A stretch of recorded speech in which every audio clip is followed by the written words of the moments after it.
Sakayanagi, the leader of Class A, is a very interesting character from Class of the Elite. Even though she may look innocent and clearly doesn't seem like a person that would do anything terrible, that's pretty much the opposite of what actually happens. Sakayanagi is a genius who clearly comes up with plans and actions in order to still be on the top, and this is something that has been shown throughout the entire series. Now, while the anime didn't really show a whole lot about Sakayanagi and her full potential in the series, that can't be said in the light novels. Officially making her debut in Volume 5 during the Sports Festival arc, we got to see what kind of person Sakayanagi is, and at first, people didn't really see anything about her that could be seen as somebody that is completely dangerous, but that's what it seems in the outside. However, in the inside, Sakayanagi clearly has methods in order to still be on the top, and it's very clear as, for example, she is the leader of Class A, and people don't really know how she became the leader of Class A and how she managed to monitor them, but it's very clear that for some reason she has methods in order to keep the class under control, which just shows that in the early stages she had the skills to control her entire class. But with that being said, Sakayanagi also had a few issues. For one hand, she suffered from a disability that prevented her from walking normally, meaning she had to use a cane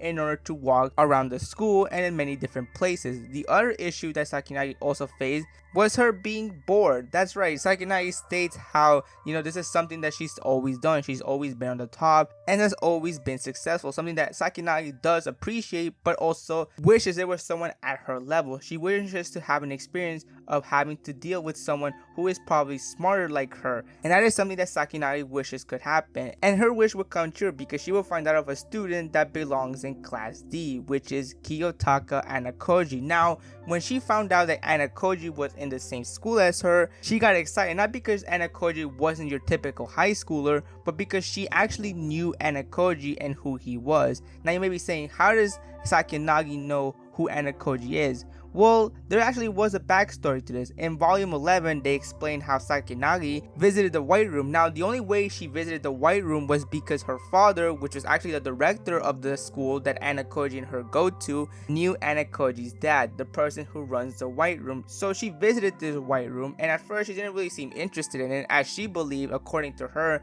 people were born to either be smart or not. According to Sakayanagi, she was naturally gifted to be smart, to be a genius, to be not your average typical person, which is something that Sakayanagi has had a mindset for a really long time. So she believed that the White Room wasn't really special. Sure, people were getting smart, but it wasn't free because they were born smart, it's because they were being trained to become smart. However, there was one person in that White Room that caught her attention, which was Anakoji. She saw Anakoji pretty much show his skills and his full potential and what he was capable of doing, because he was trained to become smart and not your typical person. He was trained to be someone who wasn't your average human being, something that clearly caught the interest of Sakayanagi, because she hoped that she would encounter Anakoji someday, wherever he was, whenever, and face him one-on-one to show that people who were born smart were able to beat someone who was trained to be smart, according to her. Now, Sakayanagi wouldn't reveal to Anakoji that she knew who he was and where he came from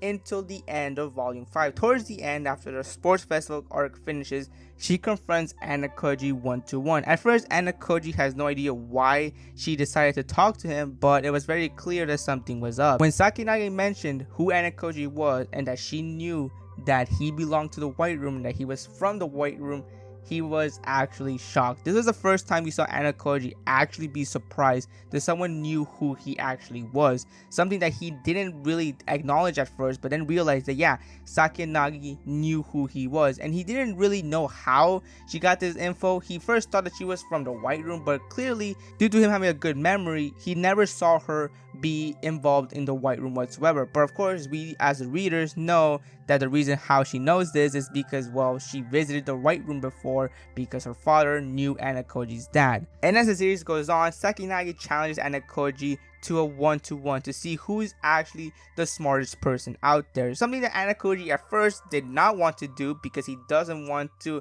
show his full potential and his full skills. But of course, he eventually will have to do it because Sakayanagi says that if he's not willing to face her one-on-one, she will tell the entire school who he actually is. Something that Anakoji doesn't want that to happen because he doesn't want people to know where he actually came from and who he actually is as a person.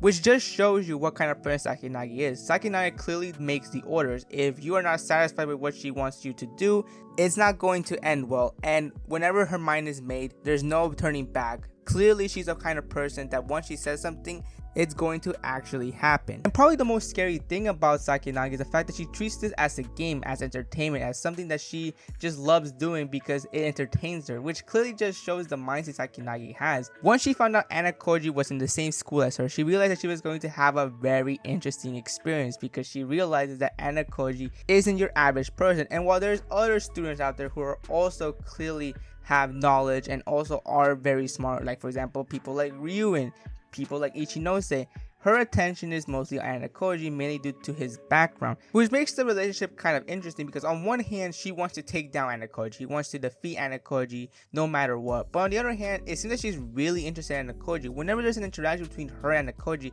she seems fascinated. She seems like she really likes having conversation with him, which is kind of a really complex relationship, because she wants to defeat him, but at the same time she's not really downright hating him. She is, for the most part, seems to enjoy every time she interacts with him. And there have been many moments in which Sakayanagi clearly starts something in order for Anna Koji to be involved. In my Ichinose video, I talked about how Ichinose had these rumors being spread about her, and in reality there was actually a secret that Ichinose has been holding on for the entire time, and she never revealed it to anyone. But because the rumors started spreading, she was at a point where she was scared of what would happen once her secret came out, a secret that Sakayanagi knew, and decided to start this whole thing with the rumors about Ichinose.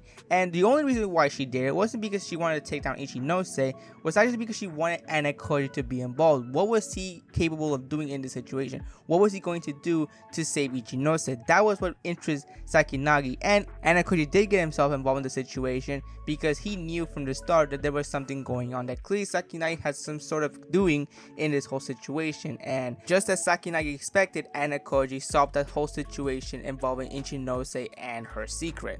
Now, in terms of a 1v1 between Sakayanagi and Koji, there was one actually, but unfortunately there was a different kind of ending. That's something that Sakayanagi was not satisfied with how the ending turned out. Not because she lost, but because of the unexpected events that happened in this exam. During the special exam in volume 11, it was Anna Koji versus Sakayanagi. Ayana Koji's class versus Sakayanagi's class, and it was very clear that this was going to be the 1v1 that Sakayanagi wanted with Anna Koji. However, it was during this exam that it was very clear that Anna Koji's dad was doing things so that Anna Koji can go back to the White Room. You see, it was during this time that Anna Koji's dad got someone that was on his side to be the director of the high school. This is because Sakayanagi's dad was facing with some allegations of fraud that resulted in them having to have a different kind of director for the time being until the investigation was complete. And this director clearly was going to do anything he could to get Anna Koji expelled. And this was one of the things that happened. You see, the director clearly did something during the exam to make sure Anna Koji will lose. Now, granted, Anna Koji didn't get expelled. That's because he got a protection point, which is something that he got in a different exam. When Sakayanagi found out that the exam was rigged and it was clearly made for Anna Koji to lose, Sakayanagi was not happy. In fact, she wanted to get rid of this new director because she realized that he was going to be a hindrance in the 1v1 that she wanted with Anna Koji. And it was during at this point that Sakayanagi wanted to team up with Anna Koji to take this person down, which is something that Anna Koji was fine because he also wanted to get rid of this threat, because it was obvious that at this point Anna Koji did not want to get expelled, which just showed you that Sakayanagi, even though she wants to defeat Anna Koji, is willing to work with him in order to take down this threat, because this is something that will also affect her, because she really wants this 1v1 with Anna Koji. She wants to do another 1v1 with him because of course this exam was rigged. So she will help Anna Koji take care of this threat. Once that threat is done, they will have another 1v1. And this is the reason why I think Sakayanagi is a very promising character. We got to see what she is capable of and what she's willing to do in order to reach her goal. And this is one of the reasons why I think a lot of people enjoy Sakayanagi. I think a lot of people really enjoy how much of a menace she is. And it's very clear that while she seems like this innocent, calm, relaxing person, that's not the case whatsoever. She clearly is somebody you shouldn't mess with once you actually find out her true colors. So yeah, I'm very excited to see what they're going to do next with Sakayanagi as the series goes on. Because in the first year, she was pretty much excellent. I love how they introduced her. I love what she was capable of. And I want to see more of that. I want to see more of that in the second year, which I'm actually reading now. I already finished, I think, the volume 1 of the second year, so I'm very excited to see what else they're going to do with Sakayanagi in the future. And anyways, that's pretty much the entire video. Hope you enjoyed it, and I'll see you next time.